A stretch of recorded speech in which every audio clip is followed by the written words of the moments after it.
भूतलवारिणी मातरं वन्दे मातरम्। तुमि विद्या तुमि धर्म तुमि रीति तुमि ते तुमि मां शक्ति हृदये तुमि मां भक्ति। तुम्हारोई प्रतिमा घड़ी मंदिरे मंदिरे वन्दे मातरम्। त्वं हि दुर्गा दश प्रहरण धारिणी कमला कमल दल विहारिणी वाणी विद्या दायिनी नमामि त्वां नमामि कमला कमला अतुला सुजलां सुफलां मातरम्। जगत पिता ब्रह्मा जी भगवान, कुलगुरु खेतारा जी महाराज एवं ज्ञानदायिनी मां सरस्वती के समक्ष दीप प्रज्वलित। ऋषि कुमार दीप मंत्र।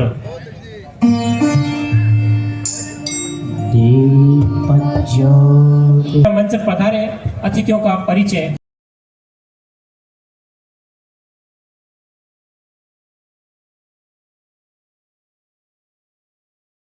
चाहूंगा एक बार जोरदार तालियों से संतों का स्वागत करें, अभिनंदन करें। 2024 से राजस्थान के 45वें राज्यपाल के रूप में राजस्थान की शोभा बढ़ा रहे हैं। हमारा सौभाग्य है कि कार्यक्रम के मुख्य अतिथि के नाते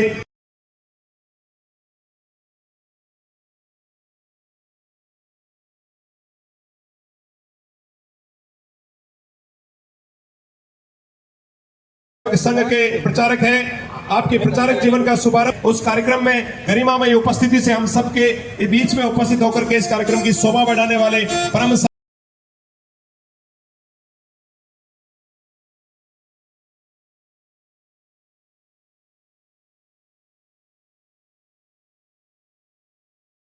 गोविंद सिंह जी कानूड़ी, श्री डायालाल जी, श्री अशोक सिंह जी मायलाबाद, श्री गिरधारी सिंह जी बालोत्रा, आप पधारे और समाज के एकमात्र सितारे, राजस्थान की राजनीति में दूसरी बार और से विधायक बनकर के हर समय समाज के लिए तत्पर रहने वाले हमारे परम सम्मान्य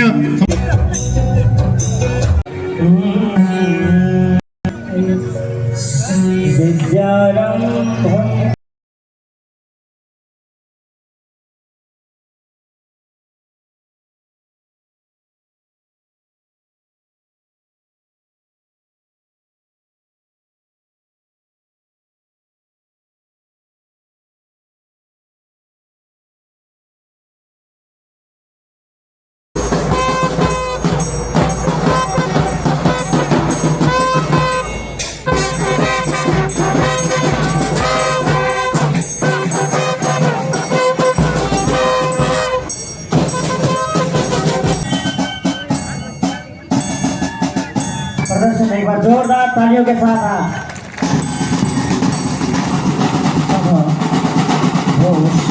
वादन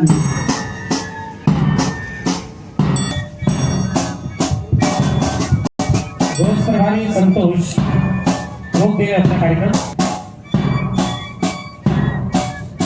भोज का वादना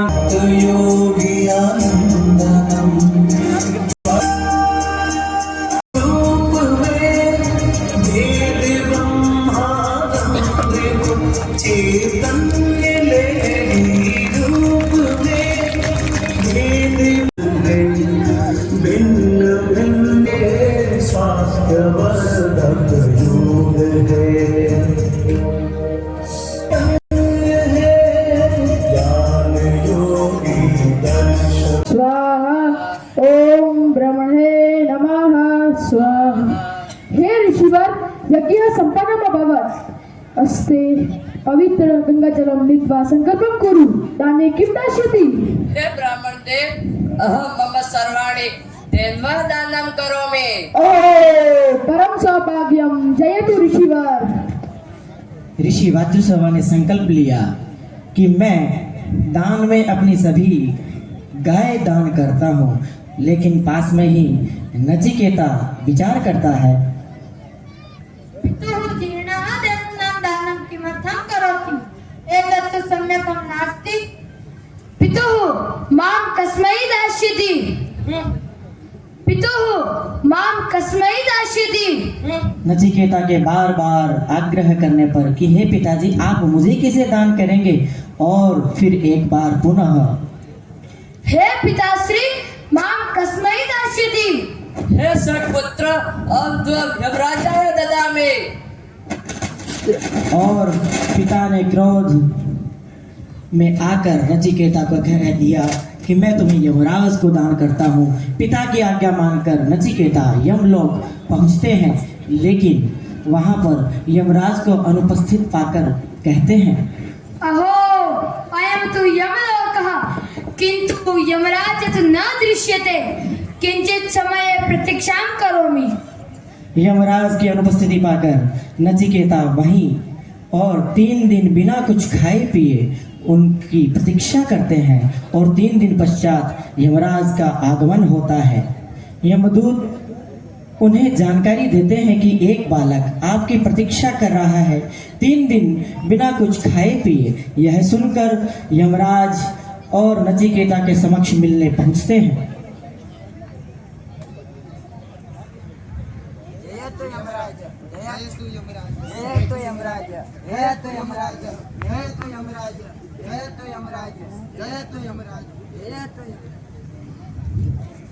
नमस्तुभ्यं यमराजः। हे नचिकेता, भवान् अत्र 3 दिनानितः अतिथिरूपेण प्रतीक्षां कुर्वन् अस्ति, अतः अहं तुभ्यं 3 वराणि ददामि। याचतो, स्वप्रथम वर याचतु। नचिकेता से प्रसन्न होकर यमराज ने कहा कि मैं तुम्हें 3 वरदान दूंगा। नचिकेता मांगो, और नचिकेता मांगता है। प्रथम वरदानं प्राप्नोमि यत् पिता मयि प्रसन्न भवतु। तथास्तु, तौ पितु त्वां स्नेहेन स्वीकारशते। नचिकेता ने प्रथम वरदान मांगा कि मेरे पिता मुझसे प्रसन्न रहे, और दूसरा, द्वितीय वरदानं प्राप्नोमि यत् माम् अग्निविद्यां शिक्षय। तथास्तु, एष विधि स्वर्गस्य प्राप्तिं कारिष्यते। अधुना तृतीय वर याचतु। दूसरा वर अग्नि विद्या का मांगा, और तीसरा, भो यमराजः, मृत्योऽनन्तरम् आत्मनः का गतिः? शृणो, एष विषय अतिगूढ़, अतः भवान् धन दीर्घायु सुखानि व वृणेष्व। न, अहं तु केवलं सत्यमिच्छामि।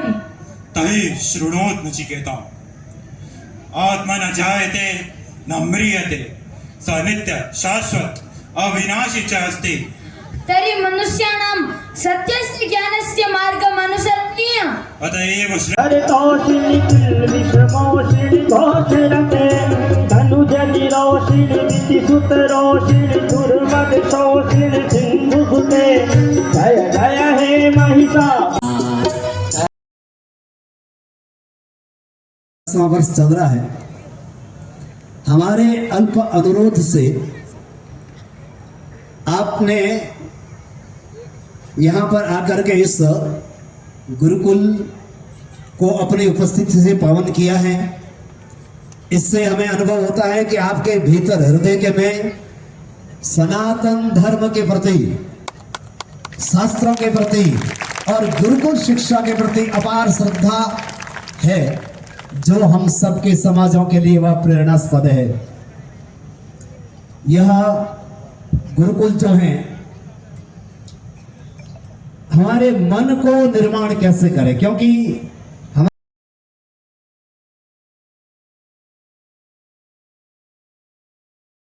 एक किताब बाहर के लोग के गए, अरे बप्पा रावल कैसा था, 35 हाथ की धोती लगती थी, 16 हाथ का वो पंचा लगता था, ऊपर न लगता था। और एक समय अब यहाँ सब तो शाकाहारी लोग हैं। 4 बकरे भी खाता था। तो उन्होंने जो पहला आक्रमणकारी आए, ये मैं जो बोल रहा हूँ, ये राजस्थान के सरकार ने जो इतिहास लिखा है उसमें मैं उससे पढ़कर बोलता हूँ। तो ऐसे स्थिति में उन्हें ईरान तक उसको खदेड़ दिया, वापिस आया, रावलपिंडी में रुका, तो रावलपिंडी का नाम इससे पड़ा। रावल गांव था, पंजाबी में रावल, पंजाबी गांव को पिंडी बोलते करके वो रावलपिंडी बन गई, अभी भी है। वो रावलपिंडी के 34 किलोमीटर पर भारत के सबसे पहली और अतिशय उत्कृष्ट ऐसी हमारा विश्वविद्यालय था, उसका नाम तक्षशिला। तक्षशिला वही है रावलपिंडी के बाद। नालंदा वगैरह तो बाद में बने, नालंदा भी ऐसा है तोड़ा। हमारे विश्व में कई विश्वविद्यालय नहीं थे, भारत में विश्वविद्यालय थे और बाहर के लोग यहाँ आके पढ़ने को आते थे। और अपने गुरुकुल में प्रभु रामचंद्र भी गुरुकुल में गए, पांडव भी गुरुकुल में गए, लेकिन गुरुकुल में वहाँ बहुत तकलीफ होती थी। आप देखे आपने, वो गुरुकुल में राक्षस जाते थे, वो हैवान जाते थे, देव और दानव देते, राक्षस को दानव भी बोलते हैं। उनकी स्पर्धा चली कि कौन श्रेष्ठ है। दानव बोला हम श्रेष्ठ है, देव बोले हम श्रेष्ठ है। तो उनका झगड़ा गया ब्रह्मदेव के पास, और ब्रह्मदेव बोले कि मैं तुम्हारा निवारा जरूर करूंगा, लेकिन आपको 4 दिन भूखा रहना पड़ेगा। वो बोले ठीक है, 4 दिन भूखा रहेंगे। उनको 4 दिन भूखा रखा, फिर बाद में उनको बुलाया, वो पंच पकवान के थाली में रखे थे, उनको बुलाया, उनके दोनों हाथ भी डंडे से बांध दिए। ऐसा नहीं होना, दोनों के भी। तो राक्षस तो भूख लगी तो खाने लगे, उन्होंने लेना, ऊपर फेंकना, मुंह का ये करना, कहीं मुंह में जाता था, कहीं आंखों में जाता था, पेट में कम जाता था। उसका समाप्त हुआ। देव की बारी आ गई तो देव ने आगे आमने सामने बिठाया। ये देव ने वो देव के मुख में डाला, वो देव ने एक मुख में डाला, दोनों पेट भर जीते। वो पेट भर खाए। ये सोचो, आप दूसरे की पेट की चिंता करोगे तो अपने ही पेट की चिंता करने वाले हैं, लेकिन दूसरों की चिंता करना ये भी ठीक है। मैं इससे तो ज़्यादा ले सकता, लेकिन ये विश्वविद्यालय जो है ये वेद विज्ञान, अतः वेद जो है वो तो हमें मालूम है, सबको याद भी है। वेदों में तो बहुत सामग्री है वेदों में, लेकिन वो समझना चाहिए। वो किसी को समझा नहीं तो वेदों का कोई अर्थ नहीं, लेकिन वेद समझने वाले भी होना। और वेदों में भी आपने को जीवन में जगने का उपदेश वेदों में भी किया, जीवन जगने का उपदेश भी वेदों ने किया है। औद्योगिक का भी विचार किया है, कृषि का भी विचार किया है, कृषि कैसी करना इसका भी उस पे उपदेश है, वेदों में है।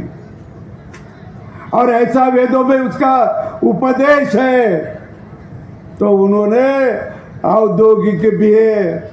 और उसके बारे में आप जानते हैं कि जो अभी नई नई बात आप देख रहे हैं, वो भी आप उसमें है। मुझे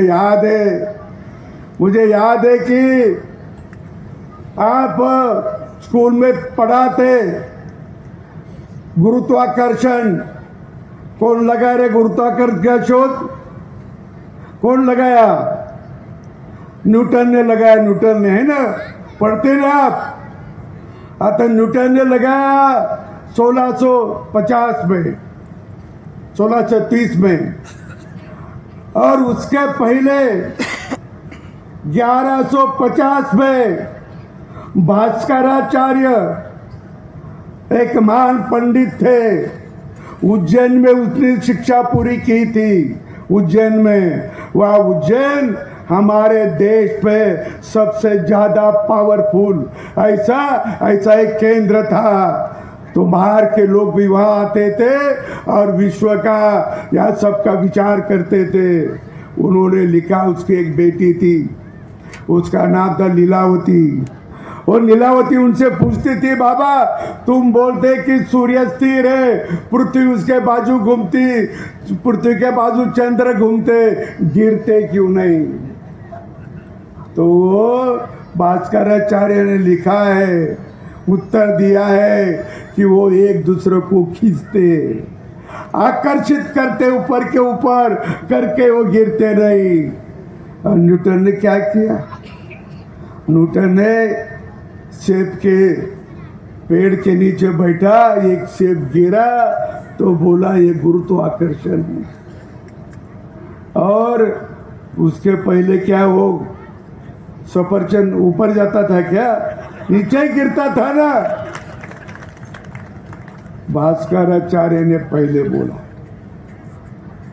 लेकिन हमारे यहां तो 1000 साल आक्रमणकारियों ने हमें घेरा था, इसीलिए सबका एक करना हमें मुश्किल हुआ था। ऐसे भी भारद्वाज नाम के एक ऋषि मालूम है, महर्षि भारद्वाज, बहुत बार